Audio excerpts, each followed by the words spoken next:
Ganito ang itsura guys na makikita nyo kapag lumilipad kayo, kapag nakaarya ang ating mga fishing boats, lalo na kung sa ganyang altitude na nasa 1,000 feet tayo dyan guys.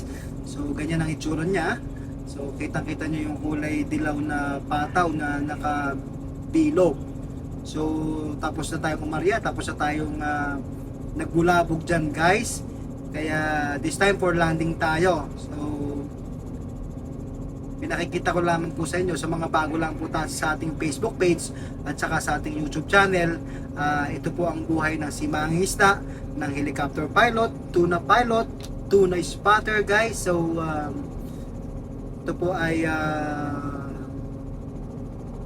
pinost ko ulit nang makita ng ating mga bagong subscribers or followers dito sa ating Facebook page at sa YouTube channel. So,